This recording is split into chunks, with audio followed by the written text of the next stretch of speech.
Hey, what up, guys?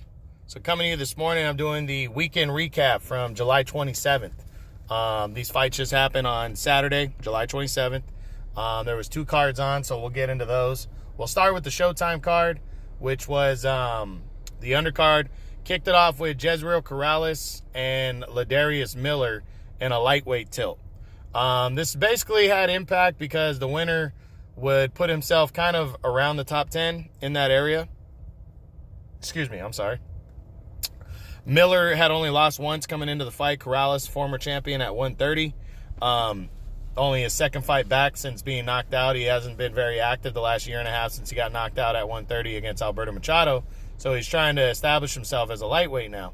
The fight ended in a somewhat controversial 12-round, or 10-round actually, split decision win for Miller.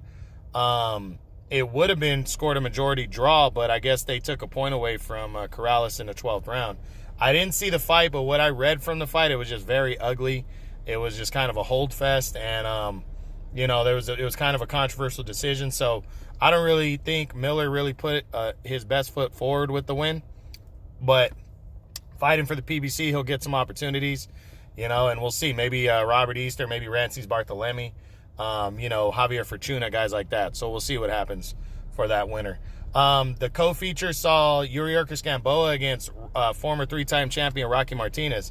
Gamboa whipped the shit out of Martinez. I think it was a third round TKO, or second round. It was a second round TKO. He knocked him down like 3 times.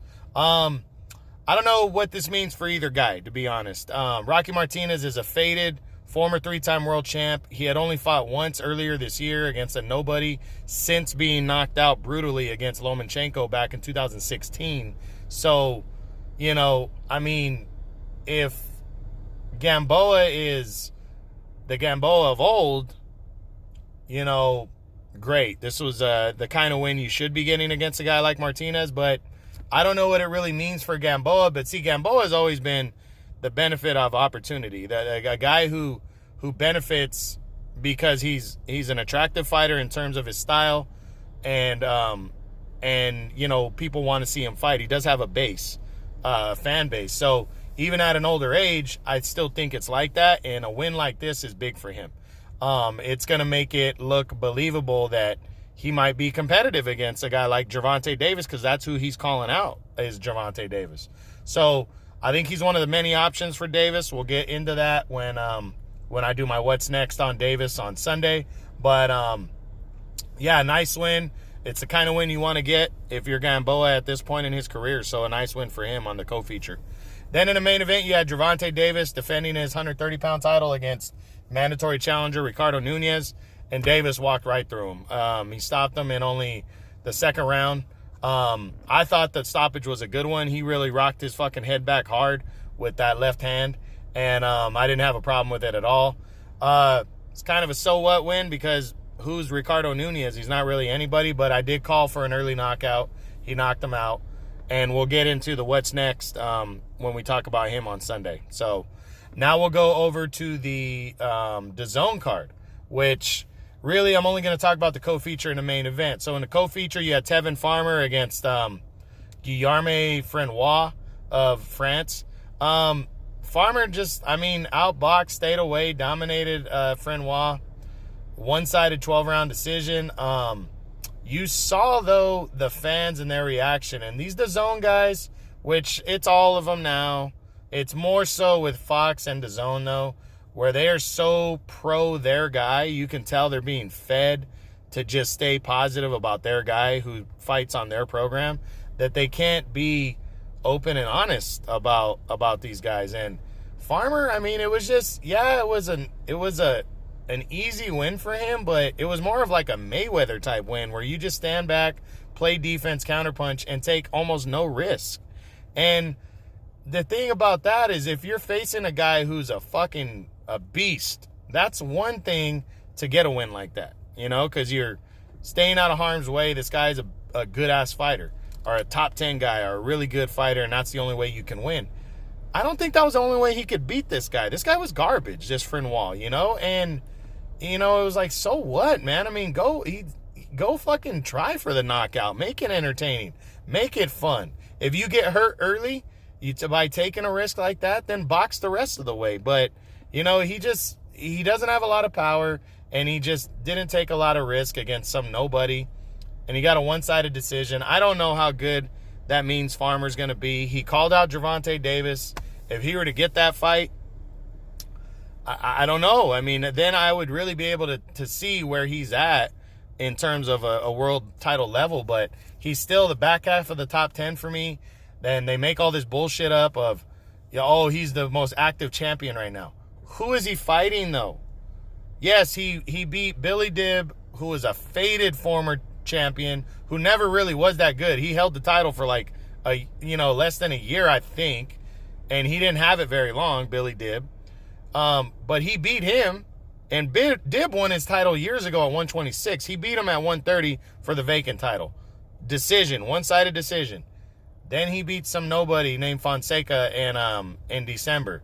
Then he beats another nobody, he beat some guy named James Tennyson in October.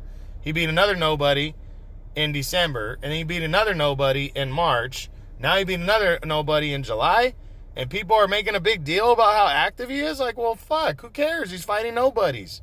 Who cares?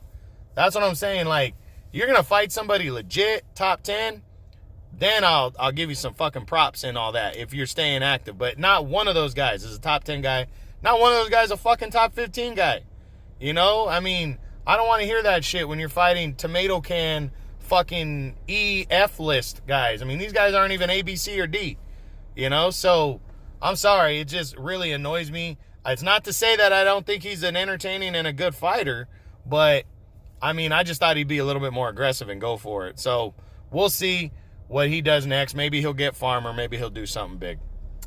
And then now the main event, you had Jose Ramirez, the undefeated WBC champion, against the undefeated WBO champion, Maurice Hooker, in Hooker's hometown, Dallas, Texas. And what a fucking war this was. This was a really good fight. They had a bullshit knockdown when Hooker, in the first round, when Hooker got his foot stepped on, and he slipped off of a jab. But outside of that, it was a really good back-and-forth fight. I believe I had Ramirez winning going into the 6th round. I had him winning by 1 point, really close. And then in the 6th round, he just caught Hooker going back, and that was something I saw early on, that Hooker goes back with his head straight back, instead of moving his head and getting out of the way. And I saw that problem occurring. And that, was really, I saw it. It's going to be an issue. It's going to be an issue. And he went back and Ramirez threw a short left hook, caught him hard. And, that's really what shook him. And then he jumped on him and just fucking boom, it was over just like that. It was great win for Ramirez. It was the biggest win of his career by far. Unified titles, went into the guy's hometown. This guy really now, I mean, the World Boxing Super Series final hasn't happened yet, so I'm probably moving him up to number 1. That's how impressive of a win that was. And Hooker's a really good fighter. He really is. So much props to Ramirez for that win. Now he's a unified champ. And we'll talk about his what's next on Sunday, what his options are. But just an impressive-ass win. And then big ups to Maurice Hooker. I mean, the guy fought his ass off. I do think he's talented as fuck. I do think he can make an impact at 147 or even 140 still. And I, just looking forward to seeing him return, because he is a very talented fighter. But great main event, 2 undefeated champions, and they both went for it, and it was a dramatic and really good finish on both their accounts, and just very happy. I was a very happy fan on Saturday night of boxing. So, that's it, guys. Hope you enjoyed it. I'll be coming back tomorrow with the August boxing schedule that's going to be on TV. I'll give the whole rundown of the whole month, and that's it. All right, guys. True Boxing, you've been hit with the truth.